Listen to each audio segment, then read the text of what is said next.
Today marks 6 years since the day I knew my marriage was officially over. Not the day it ended officially, not the day the paperwork was signed, the day I knew. Welcome to Gust of Win.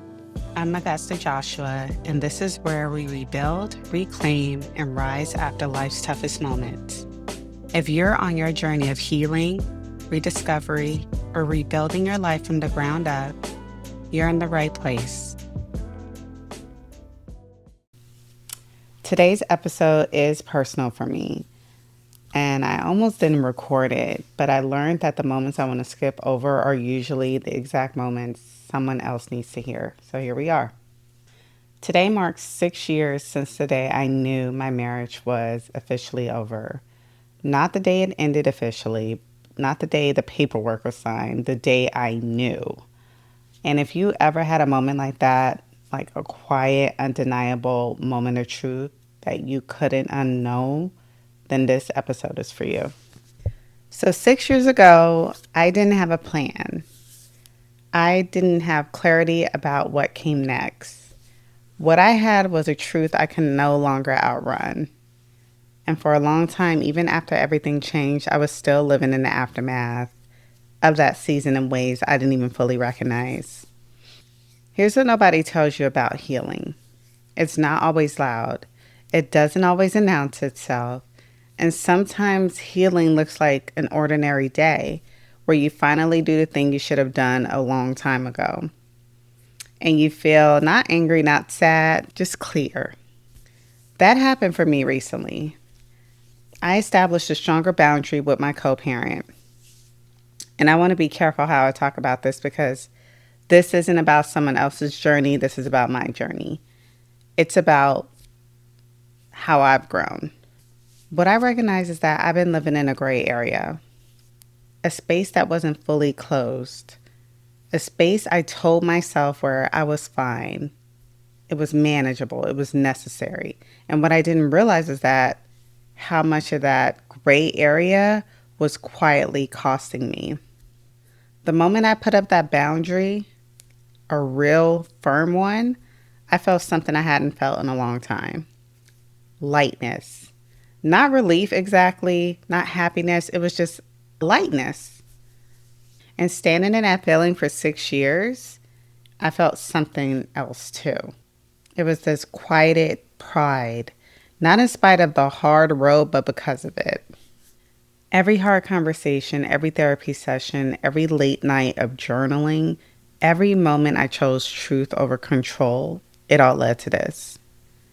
A version of me who sets boundaries not from a place of anger, but from a place of knowing my worth. So I want to talk about 3 things today that I believe will meet you wherever you are in your own journey. Point 1. Gray area is not neutral ground. We tell ourselves that gray area is safe, that it's flexible, that it's mature and evolved and practical. But what gray area often is, especially in relationships that have caused us pain, is unfinished. It is a door we left open because closing it felt too permanent, too confrontational, or too final. And that open door, it creates a draft, a constant quiet pull on your energy that you eventually stop noticing until the day you finally close it and realize how cold you have been living. So I'm going to propose a journal prompt. Where in your life are you tolerating gray area because clarity feels too scary? Point number 2, boundaries from clarity hit differently than boundaries from anger. Early in my healing, I set boundaries from a reactive place, from exhaustion, from pain, and those boundaries were necessary. The boundary I set recently came from a completely different place. It came from understanding, from having done enough work to see the pattern clearly, to know what I need and to no longer negotiate with what I know. That kind of boundary doesn't waver. It doesn't need to be defended or explained. It simply is. If you're in the early stages of your rebuild, I want you to know you don't have to have it all figured out right now. The clarity comes. Keep doing the work. The day will come when a boundary feels less like a fight and more like a natural extension of who you are. Point 3. We have this idea that healing will feel triumphant, that there will be this moment where we feel completely whole and free and transformed.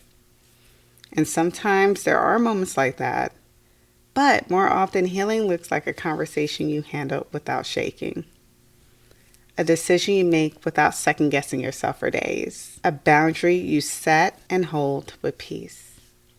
If you are further along in your journey and you're wondering whether any of the work you have done has actually made a difference, pause and look how you're showing up now compared to a year ago. Compare the conversations you're having with yourself. Compare the things you will no longer accept. Compare the way you carry yourself. That difference, that is the healing, and it is worth acknowledging. Whether you are on this road, whether you're just waking up to your truth, in the middle of the disruption, stabilizing, reclaiming, or rebuilding something new, I want you to know that the work is worth it. The hard conversations are worth it. The boundaries that feel uncomfortable are worth it. You are worth it. So take your win today, even if it's small, even if nobody else sees it, you see it.